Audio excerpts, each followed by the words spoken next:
Hey guys, thanks for tuning in to another video on ForgottenWeapons.com. I'm Ian McCullum and I am here today at the James Julia Auction House up in Maine, where it is a cold and windy, wintry day, and I figured what better to shoot in the cold and windy winter than a Valmet. Now, this is kind of the oddball of the Valmet family. This is a Valmet M71. Now, the military version was the 62, and the more common commercial version is the 76. If you've seen me shooting a Valmet in competition, it's been an M76. And the difference is that the 62 and the 76 both incorporated a number of improvements, mostly the sights. They have sights back here on the receiver cover and on the gas block of the rifle, and they're aperture sights and they're really quite excellent. What Valmet did in 1971 was decide to introduce an AK for commercial sale. And this was in fact the very first commercially available AK in the Western world, so Europe and the United States. And in order to make it more compelling as, oh, you want to buy an AK, you should buy our rifle, what they did is they moved the sights back to the standard AK style and position. Now, these are still a little better than normal AK sights. They're windage adjustable, they have a nice big square post and notch, but they're in the original positions. And this was deliberately to replicate the look of a typical Soviet bloc AK.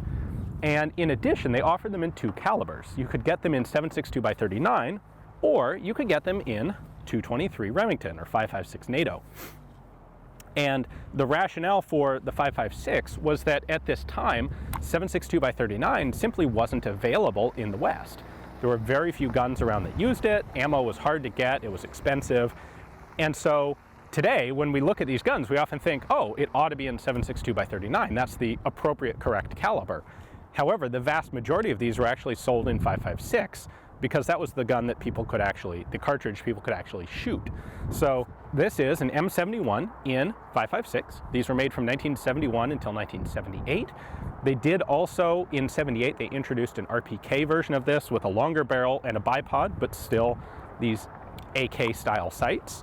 And well, I'm rather curious to see how this shoots in 5.56. So 7.62x39 AKs, while the recoil isn't harsh, you know, there's not a lot of power in the cartridge. They're typically fairly overgassed guns and they bounce around quite a lot. The 5.45 cartridge that was adopted later is a much smoother gun in full auto.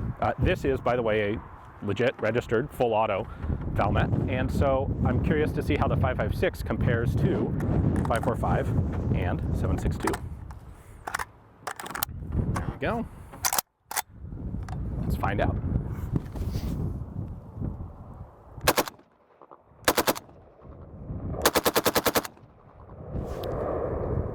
That bounces around more than I thought it would.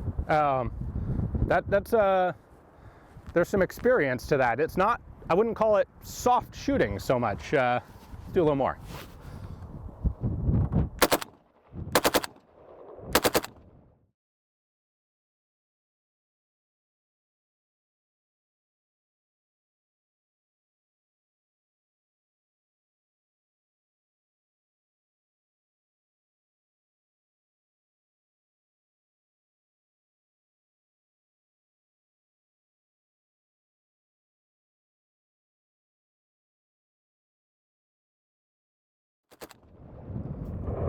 I suspect that, like most other AKs, this is overgassed and putting a lot of recoil back into the shoulder.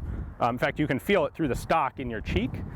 It's kind of like an AK, I guess, Valmet or not. They all exhibit those characteristics.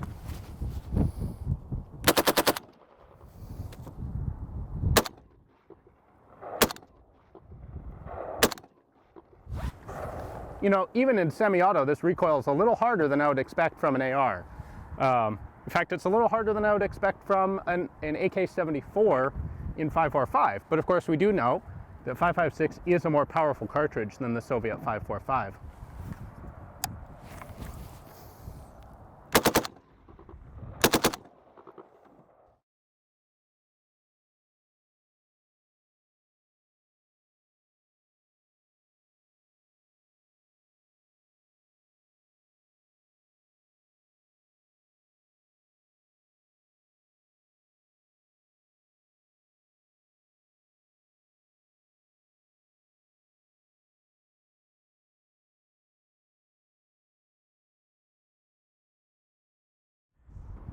Well, if you're interested in adding this particular Valmet to your own collection, make sure to check out the link in the description text below. That will take you to the James Julia catalog page for this guy, where you can check out its legal status, their photos, description, everything else you would need to place a bid and make it your own. Thanks for watching.